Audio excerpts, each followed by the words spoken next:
বিচারের স্বচ্ছতার স্বার্থে সাবেক প্রধানমন্ত্রী শেখ হাসিনার আদালত অবমাননার মামলায় সুপ্রিম কোর্টের জ্যেষ্ঠ আইনজীবী A.Y. মশিউজ্জামানকে অ্যামিকাস কিউরি নিয়োগ দিয়েছে আন্তর্জাতিক অপরাধ ট্রাইব্যুনাল।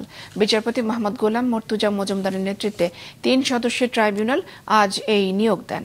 ক্ষমতাচ্যুত সাবেক প্রধানমন্ত্রী শেখ হাসিনা এবং গাইবান্ধার সাবেক ছাত্রলীগ নেতা শাকিল আলম বুলবুল আন্তর্জাতিক অপরাধ ট্রাইব্যুনালে আদালত অবমাননার মামলায় হাজির না হওয়ায় এই মামলায় অ্যামিকাস কিউরি নিয়োগ দেয়া হলো।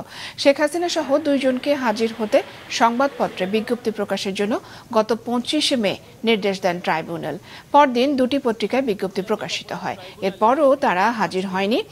এদিকে চিফ প্রসিকিউটরের বিশেষ পরামর্শক টবি ক্যাডম্যান অভিযোগ করেছেন, আওয়ামী লীগ সরকার ট্রাইব্যুনালের বিচারকে হাইজ্যাক করেছিল, কিন্তু সেখান থেকে ফিরে এসেছে ট্রাইব্যুনাল।